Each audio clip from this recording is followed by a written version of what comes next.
So if you told me that every person's going to buy 4 to 7 houses, and each of those satisfied people could also send you 5.7 referrals, yet 98% of agents do not have a significant follow-up after the sale, I would tell you you're leaving millions of dollars on the table right there.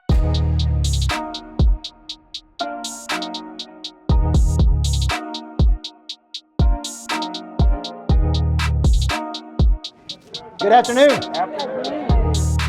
All right, they put me in the last spot, 3:30 on day number 2. You think I can handle it? You're up to it. All right, now let me ask you a question. They told me it's going to be hot in here, and I said, no problem. I spent a decade of my life as a head women's basketball coach wearing suits and yelling at people, so I said, we're going to be in good shape, right? How many of you have ever had a good coach at some point in your life? How many of you have a good coach right now? See, a good coach is going to do 3 things for you. They're going to have conversations with you that you may or may not want to have. They're going to push you to do some things that you may or may not want to do, but they're going to help you become something you did not think you could become. Now, how many of you think you're losing a lot of money due to a lack of follow-up? See, I come in the back, sneaked in this morning, saw Tom Ferry speak for a few minutes, and he was talking about this concept of follow-up and conversion. The word convert means to take something and convert it to something. Okay, if you study real estate, you would see that the average person is going to buy 4 to 7 homes in their lifetime, and each of those homes should be worth 5.7 referrals over the lifetime of the consumer, right? Now, how many of you bought 4 homes in your lifetime? Okay, now when you talk to real estate agents, I ask them, how many of those would you like to get? And what do they tell me? All of them. So if each deal should be worth 4 to 7 deals, and each satisfied person could be worth 5.7 referrals over the lifetime of the consumer, then how much money are we leaving on the table when we don't follow up with people? Some stats show that some agents, only 98% of agents never follow up after the person is sold, after you put a person in the house. See, the word transaction means to discard. It means I used you and I don't need you anymore.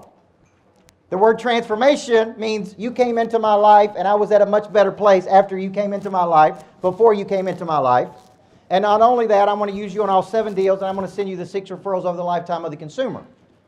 Okay? Now, I'm going to talk about follow-up from my life, because every dollar that is in your pocket today started in the pocket of another person. Would we agree? Hey, this is Coach Micheal Burt, and if you want to get a text daily from me, 5 days a week, activate and reactivate the Pray Drive, some of my best concepts, a little shot of Coach every single morning, I want you to text this number, text Monster Producer to this number, and I'd love to come into your life every single morning and get that Pray Drive activated. Let's go.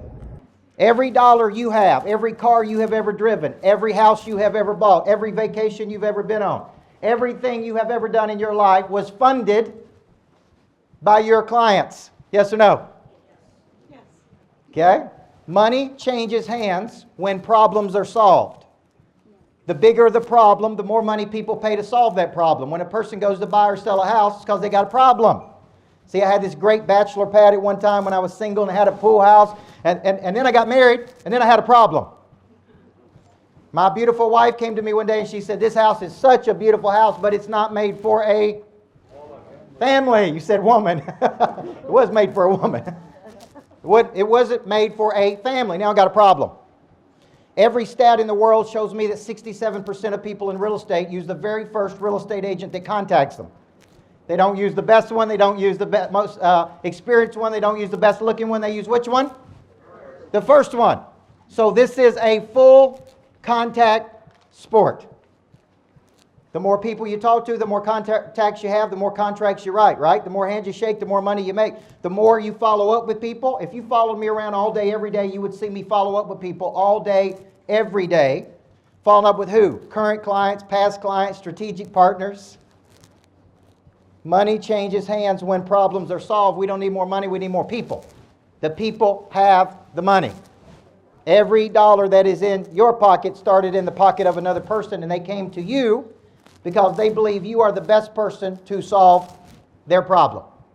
Most national stats say that real estate agents are following up 1.7 times on a lead, when every stat in America in any industry tells me that it takes 7 to 15 touches 80% of the time to convert a prospect to a client. You see, I was a women's basketball coach at the second largest high school in Tennessee. It took me 10 years to build a national championship team. The team went on to win 7 of 9 championships over the next 10 years. We built a dynasty. And guess what I was a master of? Stats. And I knew if we only had 14 turnovers in a game, we only give up 8-second shots in a game. That means they shot it and got another shot. And if we could stop the other team 21 times in a game, in increments of 3 consecutive stops, we won 92% of the time. So once I knew those stats, then I knew how to practice backward from using those. Everybody with me? So if you told me that every person's going to buy 4 to 7 houses, and each of those satisfied people could also send you 5.7 referrals, yet 98% of agents do not have a significant follow-up after the sale, I would tell you you're leaving millions of dollars on the table right there. How many of y'all would believe that? And you, because many of you I know may not be selling, you may have teams, and it is up to you to convince your team the power of follow-up. See, every morning in my team meetings, I'm reminding my people the fortune's in the follow-up. Money changes hands when problems are solved.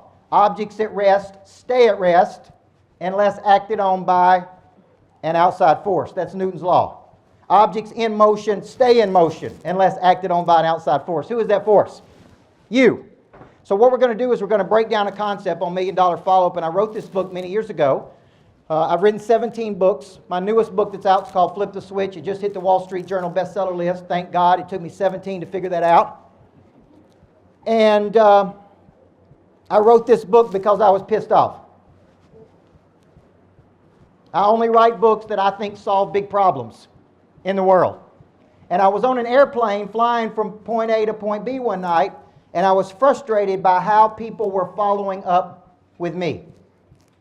And they would go one time, and then I would never hear from them again. They would present an idea I was interested in. I would go look at a property or a house and say I'm interested only for the real estate agent not to follow up with me more than 2 or 3 touches. And I said, man, somebody's got to solve this problem. Who has written a book on follow-up? Very few people have written a book on follow-up, because follow-up ain't sexy. Nobody wants to follow up 7 to 15 times.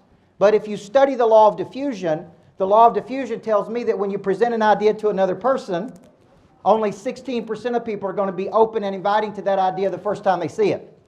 That means for every 30 people you actually talk to, only 4.8 of those people will actually be open and inviting to that idea.